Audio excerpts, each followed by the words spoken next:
right, well, thank you everyone for joining us. I know you guys are just slowly coming into the room, so we'll give it a couple minutes before we officially get started. But I'm very excited about this program. Jim and I have been talking about things that I can do in my yard, so yay, exciting. So I'm sure you've joined some of our programs before, but I'm Jamie, the Adult Program Coordinator at the Deerfield Public Library. And I'd like to welcome Jim Kleinwachter. I think I said that right. Close enough. Yes. He is the Conservation at-Home Program Manager through the Conservation Foundation. He is here to help us invite nature into our yards this evening and create more eco-friendly outdoor spaces. So as you know, there is a chat box at the bottom of the screen.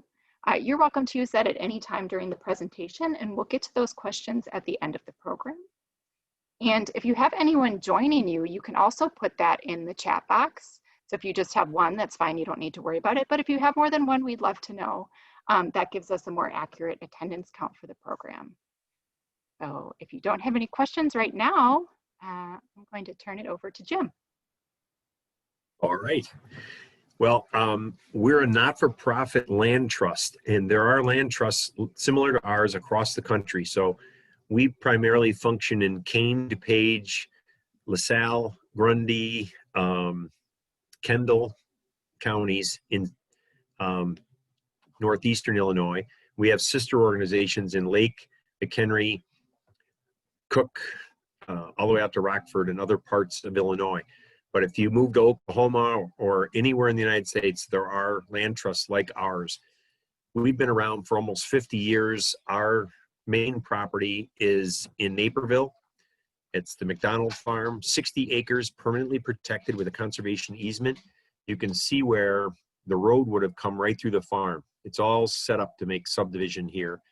And it was stopped by the lady that donated this farm to us. So it has a permanent easement on the property, can never be developed. And 49 of the 60 acres is in organic agriculture. So we're doing a CSA program where people can buy organic vegetables. We have butterfly gardens, solar panels, wind turbines, a green roof, 2 different rainwater harvesting systems, which are like the old cistern. So the farm dates back to the 1870s. So there's a lot of history there. And then a lot of these green infrastructure pieces that we've added to the farm. So if you ever get down toward Naperville, certainly call us and get a tour. What I'm trying to do is sell the concepts of conservation. I have a background in marketing, and I just realized when I came to work for the Conservation Foundation, we're doing a lot of things, but nobody knows about them. And how do we engage people? I saw this statistic, 95% of the property in Illinois is private property. So buying land and working with forest reserves is not going to be enough. If we want our communities to be nice, we have to bring it to park districts and homeowners associations and businesses. So that's what I do with my programs. And in this book by Stephen Kellert, it talks about how we're never going to be happy if we live apart from the environment from which we evolve. So this picture on the left, I'm hiking the Appalachian Trail. On the right, I guided my son to his first big muskie. Where we find happiness is out in nature. We, you know, if you told me where you went on vacation, I went to Yellowstone last year. This year, I've already been to Mexico, and I've been to Florida, and you go to nature. You pay money to go get out of town, and the only place I can think of that wouldn't fit would be Las Vegas. But other than that, you're going to see mountains, you're visiting your relatives in Minnesota, you're getting away up in Wisconsin, things like that. If you track where we go, we love nature. We just don't really think about it. And if you think about your happy moments from your childhood, my daughter here is dancing in the Mediterranean in Spain. My son and his best buddy, you're in the garden club, or you have pets, even just something simple as having a pet in the house. That's another animal. You want plants in the house. We're drawn to nature, and yet we don't really absorb that and live it. And nature, it's not odd that we love nature. We're mammals, we're animals. When I teach at College DuPage, you know, it kind of shocks the students to say, you know, what's the worst animal on the planet? But it's the truth. And if you see how we act and how we react with other creatures, it makes sense. So bringing a little bit of that nature into our yard, so we don't have time to go to Yellowstone every day or to the forest preserve that's just down the street. We don't get there, but maybe we can have some of that in our own life. And it's not just for our connection to nature, it's also for our own health. So typically we think about nature as the animals, but again, we are an animal. And getting outside, this is documented things: stress reduction, immune system improvements, diabetes management. All of these things help when we get outside. There's a direct correlation between somewhere back in the 70s, kids stopped riding their bikes to school and walking to school, and their parents drove them to school. Well, right at that point where kids started to get rides and not walk to school anymore, there was a huge bump in obesity of children. So something like that, you think, well, driving my kid to school is no big deal. But in the long run, just something like 15 minutes outside every day can make a big difference in personal health. When I went back to the area I played as a kid, as an adult, I went back there, and this is the actual picture I took. And it made me sick. This is what we've allowed to happen. And I called the city and I said, you know, what are you going to do about this? And they said, well, nothing, we don't have any money. And I said, well, it's not, what I see there is not money, it's just people that don't care. And so the mayor at the time, she said to me, well, why don't you do something about it then if it bothers you? And so I did. I put an ad in the paper, went back when we had newspapers, and I said on Saturday morning, we're going to go clean up this stuff. And I got my kids involved, and we started doing this river cleanup. And I called the city works manager and said, don't you clean our community? And he said, well, we clean up what's along the road. And I said, okay, good to know. And we dragged it all up by the road.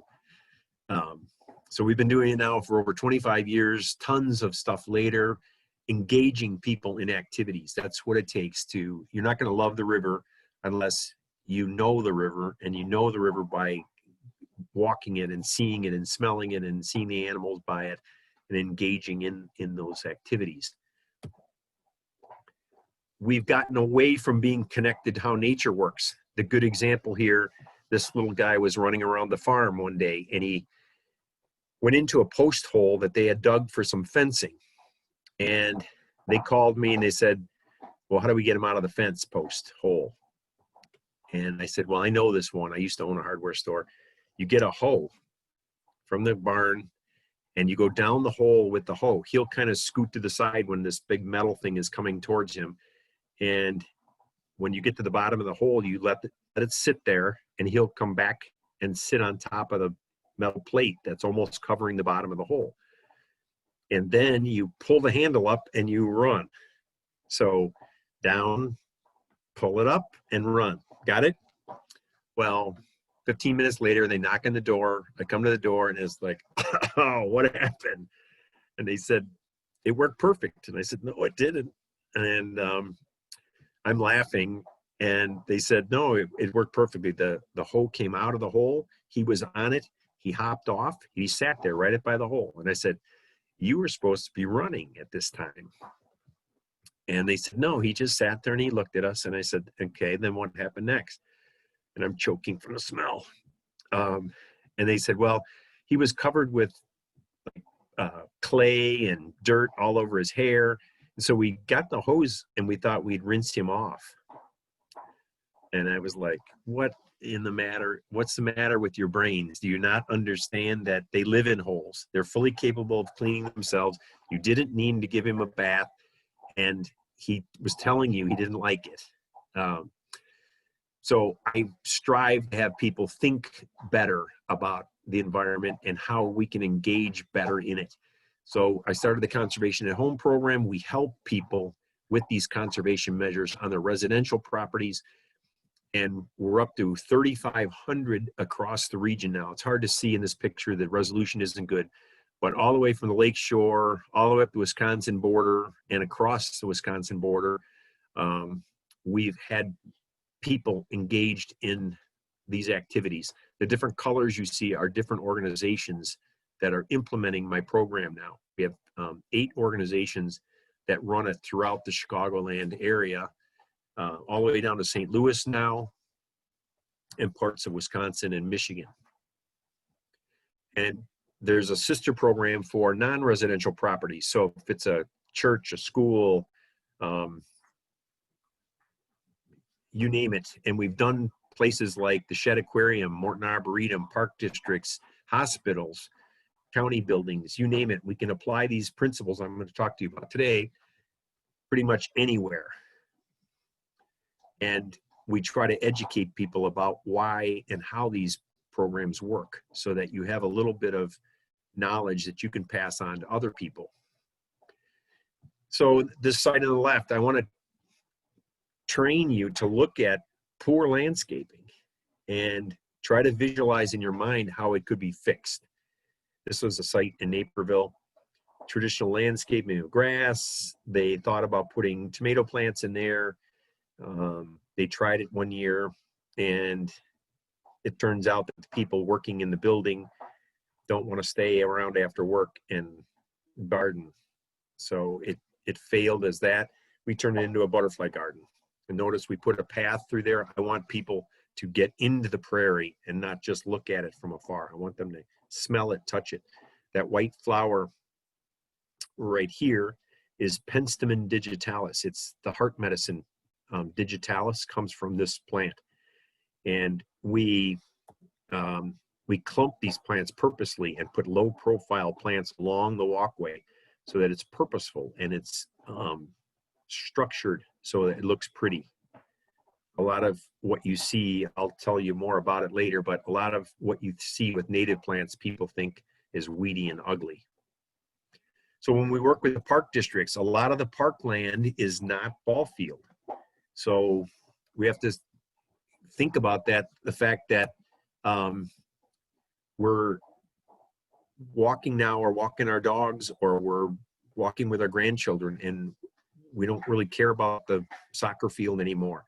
So creating these creek areas that are landscaped with native vegetation. I saw a mink go across this little creek one of the times that I was walking. This picture is taken from a bridge and there's a path there. And so fixing some of these sites. So on this particular place, there's a triangle of paths that go off in different direction. And it makes no sense to try to mow that. So we turned it into a butterfly garden, and from whatever direction you're coming from, you're going to see pretty flowers. Along these paths and bridges, passive recreation can be converted. There's a lot of positive benefit, not just for the looks, but you're helping erosion on these shorelines, and you're feeding birds and butterflies, not mowing as much. This is another area, and this ditch at the bottom was just a mud hole. So this is not going to be a ball field. You can see by the topography, it holds water in the summer and spring. And what we turned the ditch into is now called a bioswale. So the rabbits have a place to hide when the mower comes, birds and butterflies. You can see how the park district pays less money because they're mowing less acreage, less wear and tear on their tractors, less burning of gas, and we have flowers that bloom at different times of the year in these swales. Pretty simple stuff. So people don't argue with me when I say I'm just talking about being conservative with your water and having things function, attracting more birds and butterflies, less chemicals, a little less grass, healthy soils, and a diversity of beautiful trees, including oaks. That's pretty simple stuff. That's not asking them to do too much.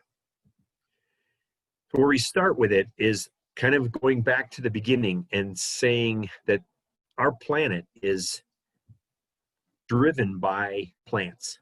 This is a plant-based planet. Everything on this planet, everything on the planet comes through plants.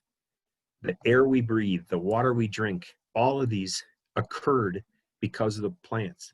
So our planet is one of the few across the solar system that is good for plant growth.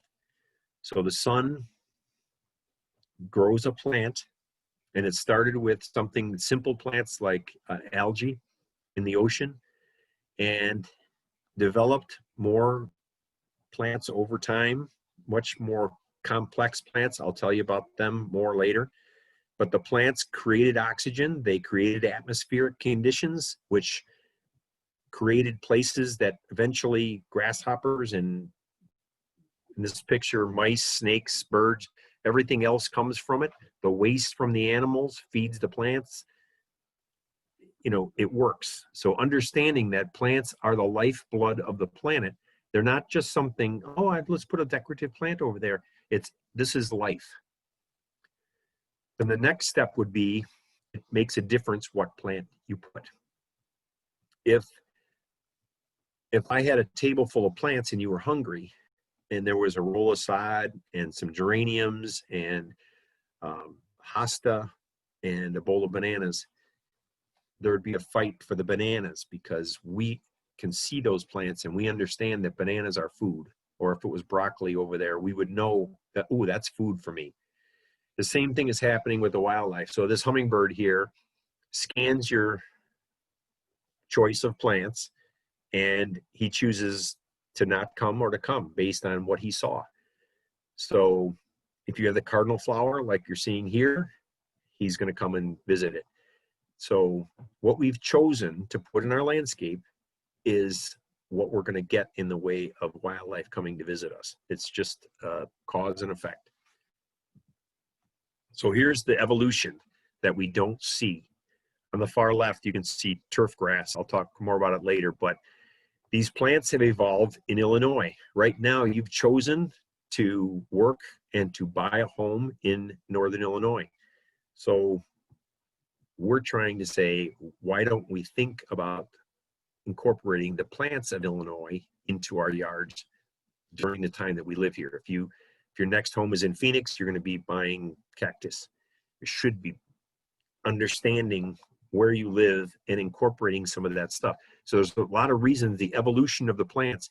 We understand evolution in an animal, like a cheetah can run fast so it can catch the gazelle, or a turtle carries its shell around for protection, or a giraffe has the long neck to eat the acacia leaves. We get evolution, but we don't understand it in plants. These plants have gotten root systems that go deeper than an oak tree. They're showing here to 15 feet deep, and they're put all of their energy below ground where it's safe. So you can burn the top. When you've seen these prairie burns, the reason that it works, these evolved plants can be burned off. They could be trampled by buffalo. And the plant has stored what it needs in the root system. So burning it off isn't going to kill the plant. Getting it eaten by a buffalo is not going to bother it because they're tough and they evolved in our area. So kind of understanding that, especially if you don't think you can grow many plants, try the plants that are evolved here, that you're not trying to grow something from Florida or China, odd places. You're growing things that belong here, and it's much easier to grow them. This is just an actual picture of a root system compared to a human being. So far greater than you saw up on the top part is what you see down below. They're improving the soil, all that root system. 25% of the root system gets cast off every year as it grows new roots. And that ends up enriching the soil. A lot of the soil that we have, the rich farmland soil, that was all prairie. So thousands of years of making soil. When you think about soil, for example, it wasn't brought here by glaciers and dropped here, this nice rich black dirt. That was all created by these native plants in the prairie. Look at the plants that you have. What have you chosen for your yard? Grass is down there near the bottom.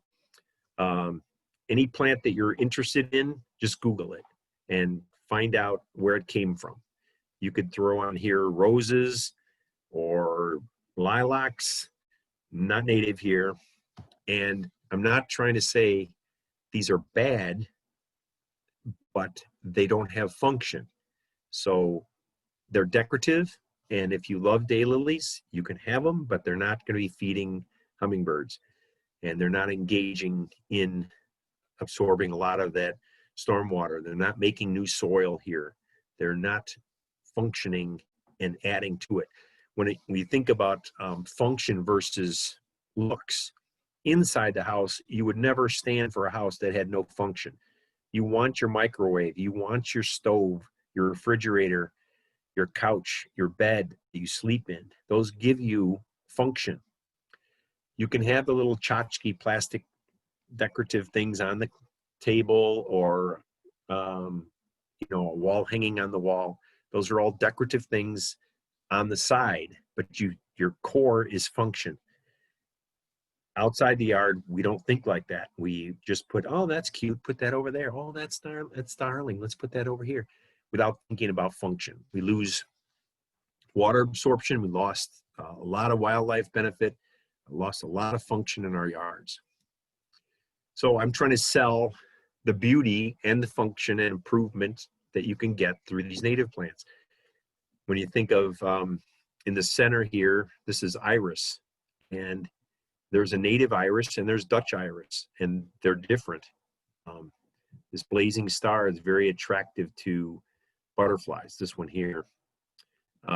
This is the cardinal flower I showed you earlier with the hummingbird on it. This is turtle head. A lot of these plants are named after how they look. Bluebells, for example, down here. This is the milkweed that the monarchs need.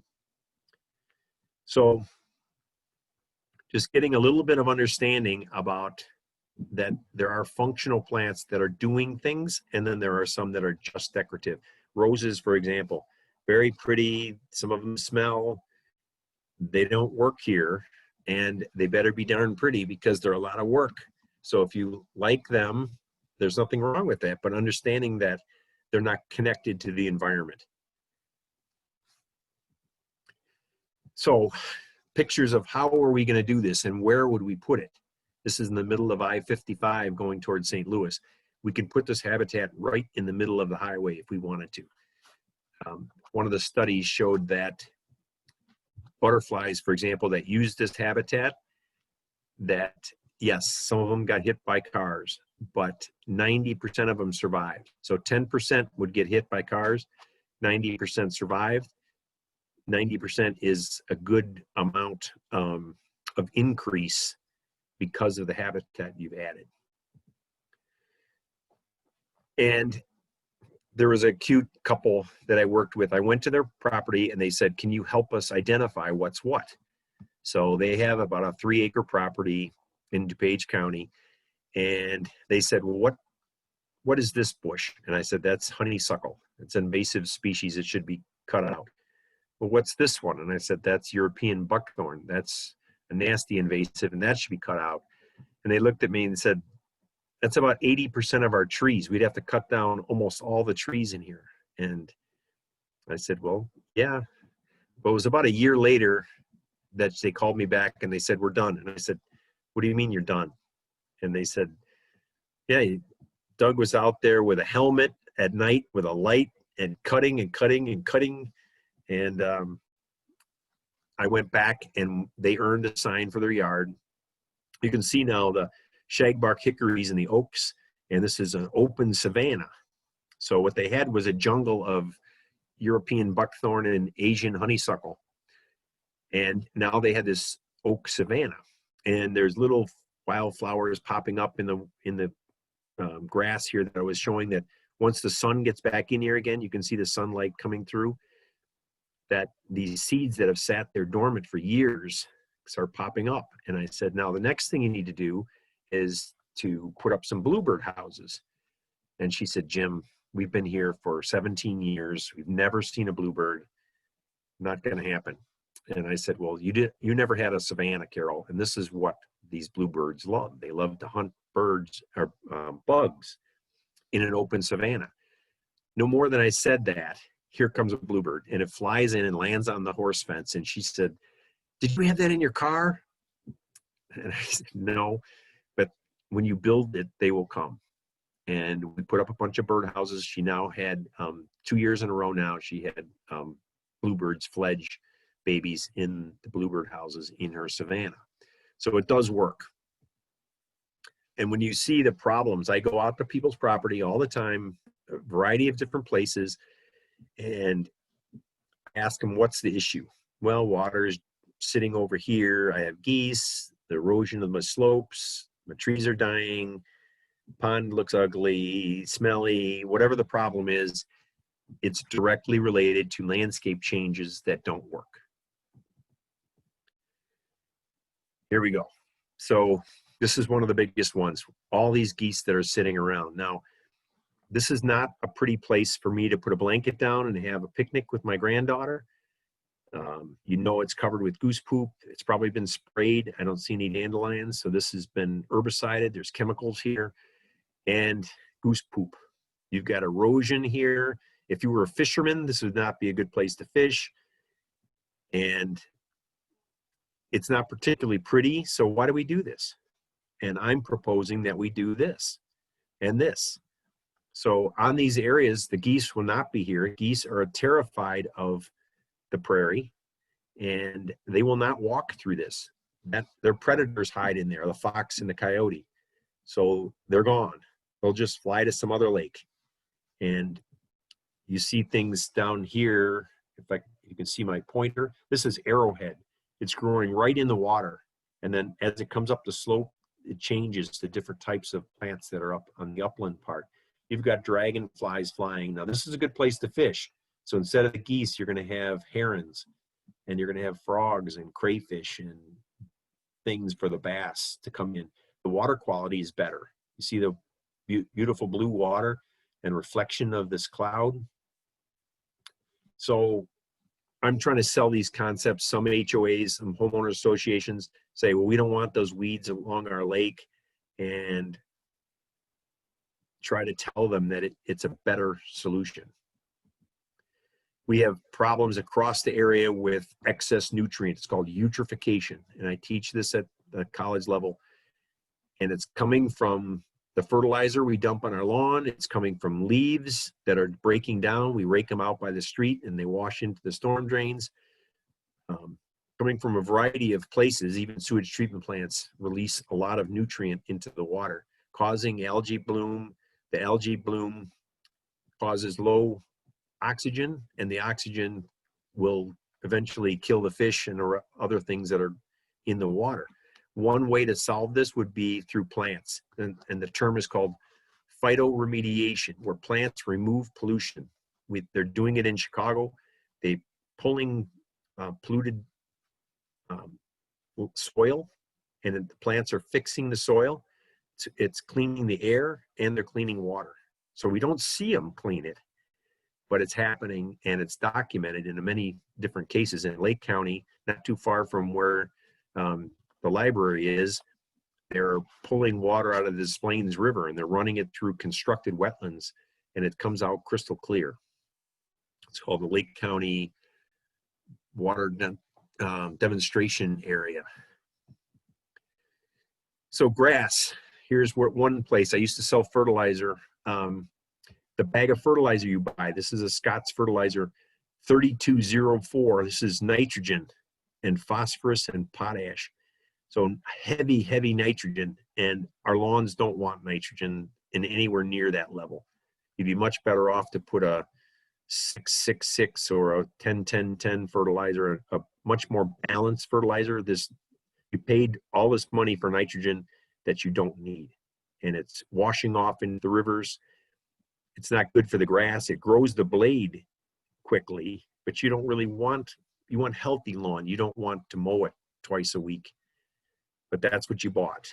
So we're doing the wrong things about our lawns, and we're covering all of our area. So the green here shows the states that have lawn as the biggest crop.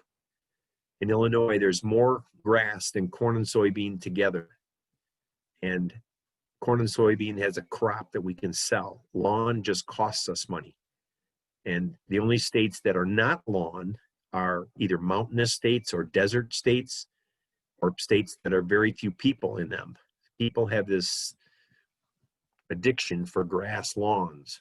And, you know, the lawns are not feeding the poor. They're not doing anything functional. And when I show you the numbers, $40 billion last year in lawn care, 20 million acres of turf grass. And it's biologically dead as far as supporting birds, butterflies, or anything else. We have to use lawnmower, gasoline, watering it, 30% of the water use in summer. And does it make a lot of sense? So I developed a product to combat that, calling it a pollinator meadow. A lot of people don't like the term prairie. And for a while I was trying to talk people into, well, I can take the scary out of prairie. And when that didn't work, I changed to calling it a meadow. We have it at the farm. Ours is 25 feet wide and 1,400 feet long along a regional bike path. We only mow it once a year. You can burn it, but it's full of birds and butterflies, and we're trying to do this on large scale corporate campuses and places like that. This would not be something you typically do in the yard. Sold it to the toll road system. So this is the front slope, they call this here. And I don't want this. This is covered with salt, broken car parts, and cars park in here when they get disabled. But the back slope is now being converted in many cases on highways. And the ditch here is no longer filled with water. So you don't have standing water with mosquitoes in it. And there's birds and butterflies. This white is the penstemon I talked about earlier. There's black-eyed Susans, and this is 50% less costly to maintain than this. And you know the cost of the toll road is just going to be passed on to us in the way of toll increases and so on. So if they save money mowing, we all save money on tolls. Downers Grove, they converted the tollway exchanges in areas like this and are now turning them into this habitat restoration of these meadows. So left or right, if I showed you the grass, on the left, the grass is burned out. It's in July during a drought. And these plants are, on the right, are blooming in the middle of a drought. That orange is milkweed that the monarchs need. And you have coneflowers. And, you know, if you were walking here with your kids, where would your eyes be drawn? Where would you think you're going to see more birds and butterflies and bunnies and snakes or all this wildlife? You know, which one would you choose to have in your yard? And unfortunately, we've chosen the left one on almost every state in the United States. Does it make a lot of sense to us to do that? So I teach about how we can do that with structure and spacing in the front yard. So even if you were to have a fancy neighborhood, there's ways we can implement these things. So you create an edge, a structured edge. Here it's with a rock border. We clump the plants. They look purposeful, and they don't have to be all native. This is sedum over here, and English ivy, and a Colorado blue spruce. But we've incorporated native in here to provide habitat, and we're using the downspout water to water these plants. And we've made a yard that wouldn't matter if you were in Elmhurst or Oak Brook or any fancy community. This would be okay in these areas. This is one in Glen Ellen. They don't have any lawn in the front. Now, you might say, well, I don't like that. Okay, but these people like it. They don't have to mow, and the neighbors like it. And again, this orange is milkweed. You don't really think about milkweed being so pretty and low and flowering, but there is a variety of these different plants. Then the milkweed and blazing star, even coneflower, comes in different varieties that have different functions for different areas: wet, dry, shady. So it comes down to how would we do this? So here's my house. Not really my house, but this is one that we had. And they said, how can we fix this? We have no birds, we have no butterflies. All we do is mow it. And the water ends up coming on the sidewalk and it sits here. And we have wet ankles in the spring. We have ice skating in the fall, and we have to put down salt for the ice, and then the salt kills the grass, and it just doesn't work. So what would you do to that to make it a conservation yard?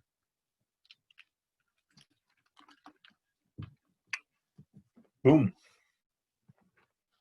Got rid of those big old arborvitae there. Show the beautiful brick of the house. Take the downspouts and run them into areas that are designed, a rain garden, they call it. The problem was the sidewalk was the lowest point. Water's going to go the way it is. So you lower points away from the driveway. The water stays in the lowest point over here. Sidewalk stays dry. We create a defined edge, maybe a little bit of grass. And we plant plants that the birds and butterflies are going to like in the front yard. Less mowing, and it's a positive curb appeal. If we went to a backyard situation, they want to have, little Johnny wants to play baseball. They want to use Chemilon or something on the grass, but they're mitigating some of the negative effects of using chemicals, whether it be fertilizer or herbicide, by putting a buffer on the outside. So the house is always up on the hill. We always slope the water away from the house. And out here, before it can wash away, these native plants are out here in the buffer. You've got, this is big blue stem, obedient plant, coneflowers, native sunflower. And these plants will suck up that water and that nutrient load, so it's not ending up pouring into our river systems. So when I'm working with other homeowner association, you know, I see this all the time. You've got milfoil and duckweed and things growing in the water. You've got eroded edges. You've got the geese up here. You've got this tree that's not going to do well and die, or even the sidewalk could be impacted at some point if the erosion keeps continuing. And the answer would be to naturalize the shoreline. Do you want that or not? And if they don't, then I can't help them. Some of the things I use to sell is birds. So the last bird count, 50% of the birds were in this 4 categories. We've talked about the geese before. The starling and this English sparrow are both invasive species. We should not have them here. They're taking a lot of space from the other birds. And even look at the colors of these birds. This is really the birds you want. And one of the things, this grouping will stop by for a snack if you put out a bird feeder. There's suet here. This hummingbird is drinking sugar water we put out for it. But these things we put out for them are not their food. They're not what they need to live. They can come by and have a snack, and drinking this sugar water is similar to me drinking a Pepsi. I get a little boost of energy, but it cannot sustain me. I need protein. These birds are eating bugs as their main diet, especially in the springtime. They feed their babies bugs 100% of the time. Now, these birds that will come for a snack, these birds, most of them will not come for a snack ever, including this little wren that we want to come and have a wren house in our house. He's a beautiful singing little bird. We want him to come, but we don't even know what he eats. He'll never come to a bird feeder. He lives from ants. Even the hummingbird eats ants and pollen and nectar, but ants is where they get their protein. So all of these birds are eating bugs. Some of the birds, like this bluebird and this kingbird and warblers, almost 100% bug-eating birds. This meadowlark bird eats bugs. Some of the birds, this oriole, tanager, this is cedar waxwing or indigo bunting. These 4 will switch in the summer when the berries are ripe. So if you have a serviceberry viburnum native shrub with native berries, then they will come to your yard. If you have a berry bush, you're much more likely to see these birds in your yard. So kind of understanding that the habitat will determine what you have. Even with milkweed dropped 80%, monarchs dropped 90%. It's not, it's a cause and effect. Right now, we're in the mode where the monarchs are coming back down from Michigan and Canada even, and they're coming right through our area, and they're looking to lay their last set of eggs. This last set of eggs will hatch and they fly to Mexico for the winter.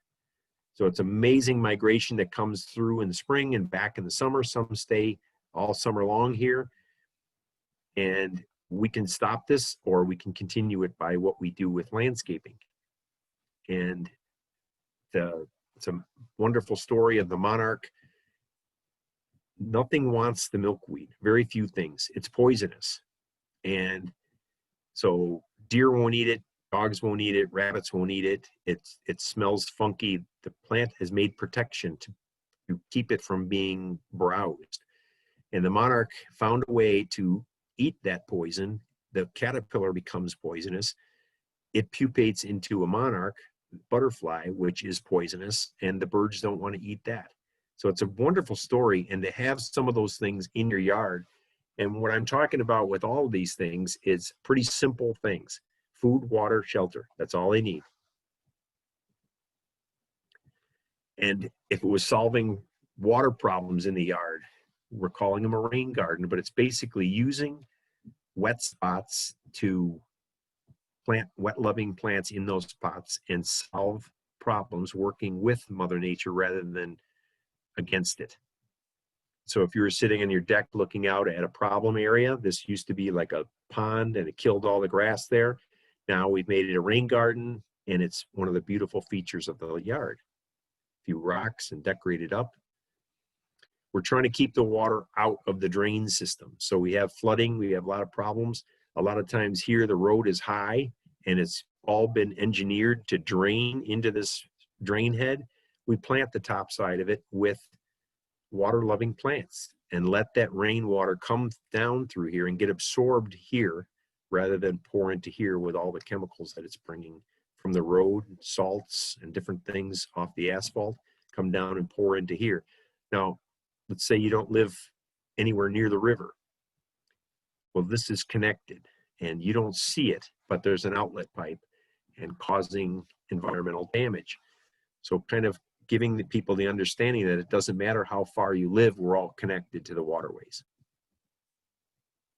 So this is one we built at the farm. You could come and see. We put a rubber mat that's pitched by the downspout. And my boss and I are here scooping out a little area in the center where it's a little bit lower.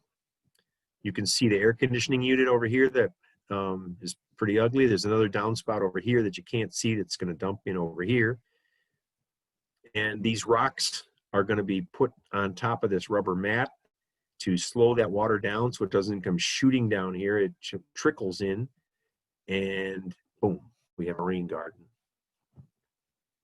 So we don't have to mow this. This is spiderwort and this is prairie dropseed.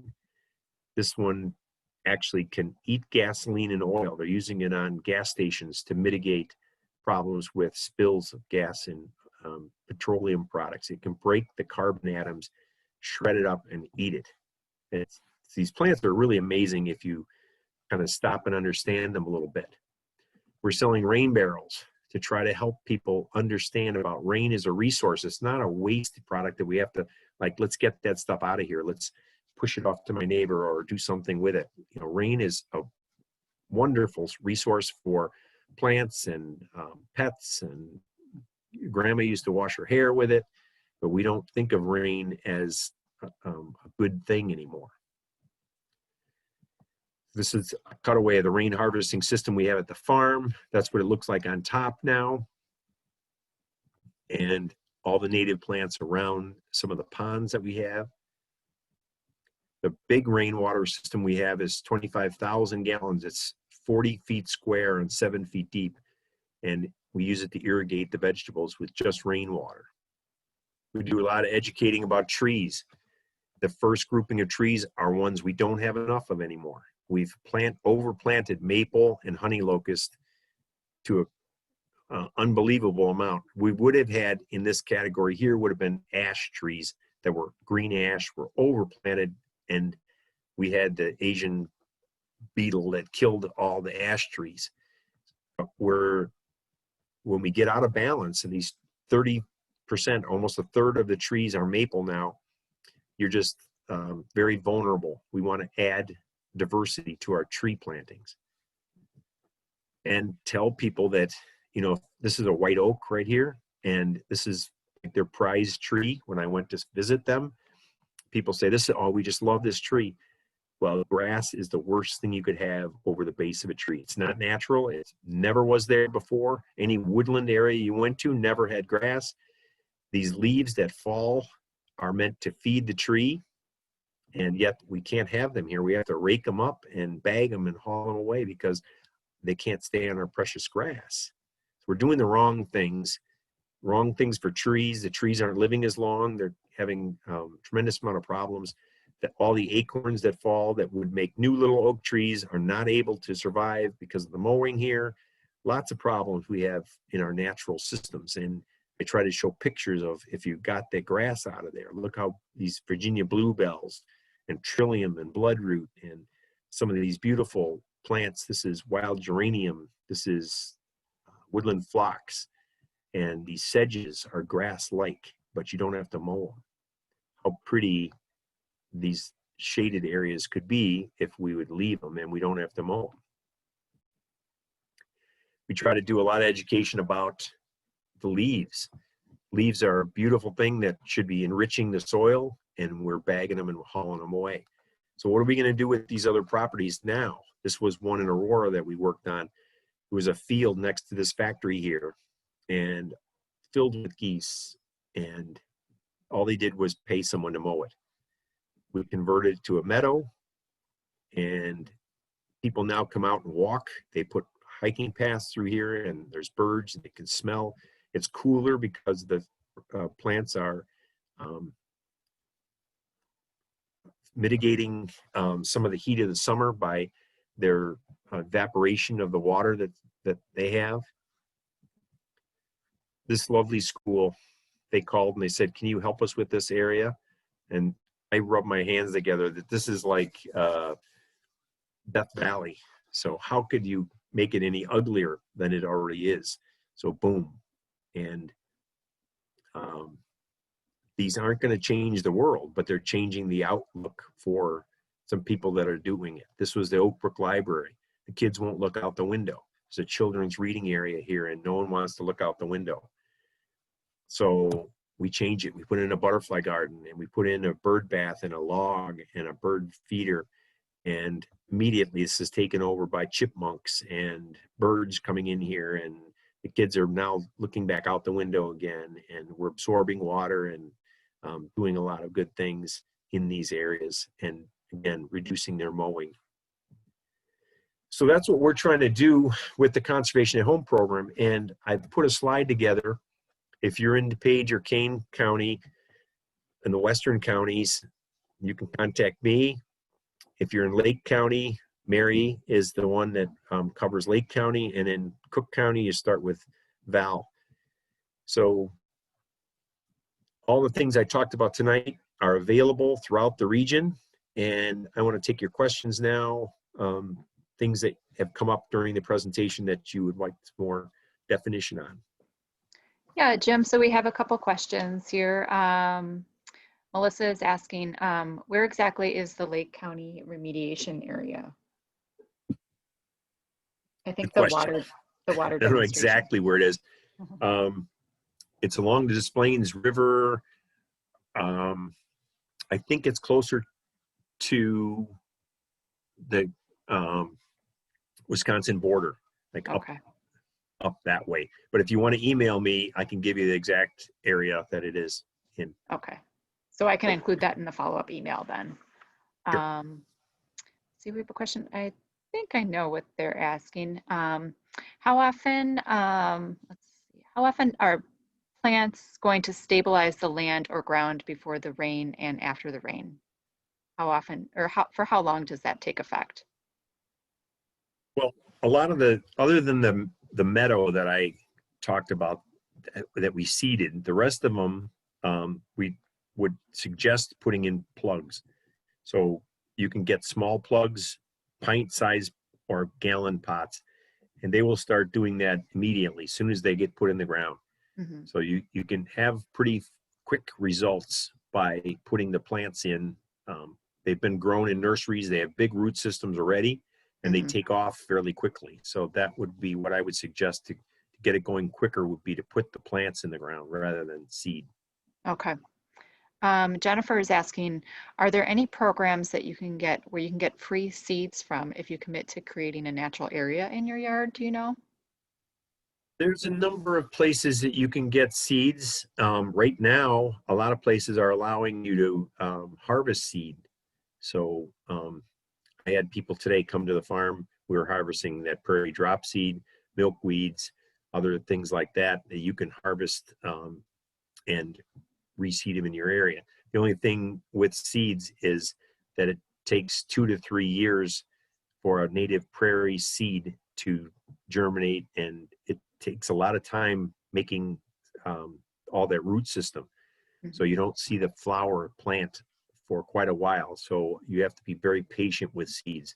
That's one of the reasons why on some of these projects that, well, like that school, for example, we needed to have it quickly. And so buying the plants, we sell plants. A lot of these organizations, including Open Lands, they have plant sales in the spring, and you buy them at a pretty good price so that you can do a project affordably.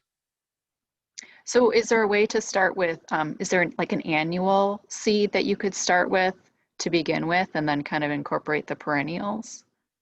All of the stuff that I'm talking about are perennials. Mm-hmm.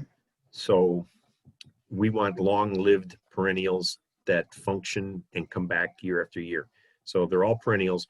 There are some things you could add if you wanted like instant color during the first couple of years. Like some people use Cosmos and seed it in with the natives. Cosmos will not last, past the first year, but you get first year color, then it dies out, and then the native stuff starts taking hold. Okay. So it's a way of getting something going quicker. Cool. About the oak trees, Matt is asking, would we need to come up with a lot of mulch if we don't let the grass grow up around the trees? What do you suggest for planting around there? Well, first, if it's a nice oak woodland, there might be things already there. So we look really hard in the springtime to see what indigenous stuff has survived all the mowing and spraying and all the things we've done. A lot of times we find the house I was at this morning, they had some wild geranium, and they had Solomon seal, and they had a half a dozen of the native ones. And I just pointed out to them which ones they already had that they could use as a base, and then add a few more to it. So you could put wood chips from, most of the municipalities give away wood chips. So if you got the grass away from the base of the tree, and typically, I mean, you can read this stuff on the Morton Arboretum the same way. They would want the more the better is the term. So 3 feet ring around the tree is better than nothing. 5 feet is better than 3 feet. 10 feet is better, So it would go all the way out to the drip line of the tree, which is the outer branches of a tree. Now that may be way too much for you to give up of your yard, but just kind of understanding that would be better for the tree if there was more at the base. You can plant these native plants like wild ginger and some of these other ones that I showed, and they don't block the air and the water flow nearly like grass does. So that's what the problem is. If you find roots coming up in your grass, the tree is sending up roots that you're getting in the way of the lawnmower or something like that, that's an indication that the tree is looking for more air and more water that the grass just does not allow to happen. After a 1/4 inch of rain, grass is pitching the water off the soil instead of letting it go down. Interesting. Yeah, so it looks like there are a lot of people just saying thank you, that this is really informative. I I don't see any more questions at the moment. Well, you have contact information for me. I also put my office number there. If I can help you, contact me, or if you want someone to give you specific advice on your property, Mary's in Lake County, or contact Val for Cook County areas. I do see one more question. Suggestions for plants for wet yard areas, which is probably what a lot of people are dealing with. Sure. Some of my favorites, there is a swamp milkweed that is very nice and very easy to grow. So it has the benefit of being for the monarchs, and it loves water. It's got a pretty pink flower. The turtle head that I showed you is a good water plant. Lobelia, there's that red lobelia that I showed you. That is wet shade. There's a blue sister lobelia that will take sun and wet areas. What else? There's a marsh blazing star, that purple one that was in the pictures. There's a marsh version of that one, marsh blazing star.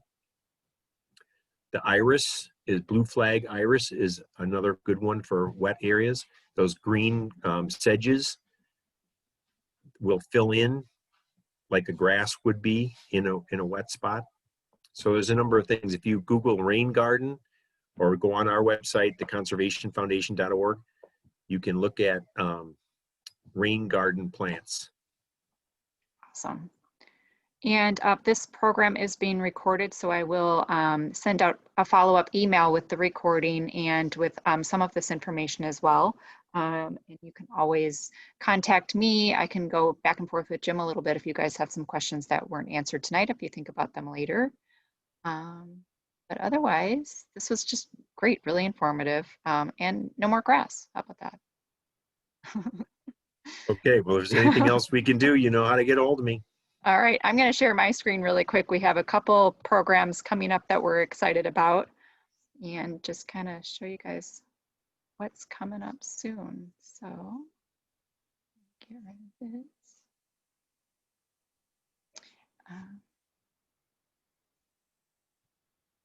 Yeah, so next week we have Medicare 101 on October 6th. So if that's on the horizon for you, that might be a good one to check out. And then the following day on Wednesday, a 12 o'clock program, The Science of Perception, Deception, Mind Games, and How Your Brain Tries to Trick You. That's going to be a really cool program. And then the following week on October 15th at 6:30 p.m., Artists of the Harlem Renaissance. That one is going to be fascinating. So we hope you sign up for some of these programs and that we see you guys soon.